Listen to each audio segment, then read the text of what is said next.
Students of CBSE board class 10 class 12, बच्चों special news है compartment के बच्चों के लिए। जैसा कि अभी भी कंपार्टमेंट के एग्जाम में काफ़ी दिन बचे हुए हैं, 1 महीने से थोड़ा सा कम। अब कंपार्टमेंट कैंडिडेट जो है वो ढूंढ रहे हैं कि एग्जैक्टली क्वेश्चन कहाँ से आया है। तो आप देख सकते हैं द डेली रिपोर्ट्स ने आपके लिए जारी कर दिया है कि कंपार्टमेंट में एग्जैक्टली क्वेश्चन आ कहाँ से रहे हैं। एटलीस्ट इतना तो पढ़ के जाओ। इस वीडियो में हम देखेंगे कि कहाँ से क्वेश्चन आ रहा है आपके एग्जाम में, importance of NCERT and PYQ. Correct, कुछ नहीं भी पढ़ा है तो ये पढ़ के जाओ। तो जैसा कि आप सब जानते हैं कि ये जो कंपार्टमेंट एग्जाम है उन बच्चों के लिए हो रहा है जिन्होंने बोर्ड क्लियर नहीं किया था। यहाँ पर आपको एक जो compartment exams are frequently drawn from NCERT text. NCERT से क्वेश्चंस आते हैं प्रायर एग्जाम पेपर्स। आपके जो क्वेश्चन बनेंगे कहाँ से बनेंगे, एनसीईआरटी के कंटेंट से बनेंगे और एग्जाम पेपर से बनेंगे। So we will examine the relevance of this pattern। तो बेसिकली आपको ये दोनों चीजें करनी है, एनसीईआरटी पढ़नी है और लास्ट 5 इयर्स के क्वेश्चन अगर आप देख लेते हो तो पास तो आप बेसिकली हो ही जाओगे। सो सीबीएसई के एक्सपर्ट का कहना है that this time questions of compartment will be from the following parameters. NCERT के जो टेक्स्ट वॉल्यूम्स है are regarded as CBSE curriculum cornerstone. They offer thorough information on a range of topics and are created by subject specialists। तो NCERT ही जो कहते हैं ना soul है आपके एग्जाम की।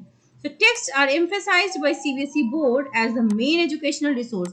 मतलब आप 75 बुक पढ़ोगे उससे ज्यादा फायदा है कि आप एक एनसीईआरटी को तसल्ली से पढ़ लो। So as a result, the board frequently bases questions on compartment on the ideas presented in the textbook। NCERT के टेक्स्ट बुक से क्वेश्चन आते हैं। So students may better comprehend the material by studying NCERT book in depth। बेटा NCERT आपको depth में जाननी चाहिए जिससे आपके स्कोर बेटर हो सकते हैं। करेक्ट। और दूसरा है PYQ। आपको सिर्फ जरूरी नहीं है कि आप कंपार्टमेंट के PYQs देखो, आप इन जनरल भी 5 साल के क्वेश्चन देख लो, you will be able to solve question. Previous year questions जो है that are crucial resource for CBSE compartment preparation. Students get insight into the text style. आपको पता चलेगा क्वेश्चन का स्ट्रक्चर क्या होता है, किस टॉपिक का क्या वेटेज है, क्वेश्चन कैसे आता है, कैसे लिखना होता है। It enables them to recognise repeated ideas, कैसे कौन से टॉपिक से रिपीट आता है क्वेश्चन। ठीक है, degree of difficulty and by solving. तो आप सॉल्व मत कीजिए, आप आंसर रीड कर लीजिए। ठीक है, students can become more comfortable with the test setting and gain confidence। So what you have to do is first pointer is your NCERT and second one is your PYQs। आपके पास enough time है कि 5 years के PYQs देख लीजिए और NCERT देख लीजिए। Using NCERT and previous year question techniques, students should adhere to the following tactics in order to get the most out of NCERT text and PYQ। Study NCERT text book in depth. आप अच्छे से पढ़िए भाई, reading them make sure you comprehended the ideas. आपको content समझ में आना चाहिए। Pay close attention to the illustrations, practice questions and examples offered in the book, क्योंकि क्वेश्चन वहां से उठाएगा। Practice answering the practice question in NCERT text book. NCERT की टेक्स्ट बुक के जो क्वेश्चन है उसको याद कर जाइए। They are located at the conclusion of every chapter. This will strengthen your comprehensions of the ideas। तीसरा है कि obtain prior year questions for compartment exam। पिछले साल के कुछ क्वेश्चंस देखिए, इस साल जो पूछा गया था उसको भी देखिए।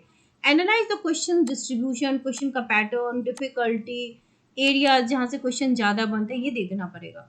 Solve practice paper created exclusively for compartment exam in addition to PYQ। ठीक है, तो उससे आपको और कॉन्फिडेंस मिलेगा। कंसल्ट योर सब्जेक्ट टीचर्स और mentors if you are having any problem in the content. NCERT समझ गए तो आपका पास होना तो तय है। ठीक है, कंक्लूजन ये है कि कंपार्टमेंट एग्जाम में एनसीईआरटी का टेक्स्ट पढ़ के जाओगे, उसके क्वेश्चंस याद करके जाओगे और पीवाईक्यूज देख के जाओगे। ठीक है, ओनली 5 इयर्स, बहुत दुनिया भर का नहीं देखना है। 5 इयर्स और एनसीईआरटी, यही 2 चीजें हैं जहां से क्वेश्चंस आती हैं एग्जाम में और आएंगी।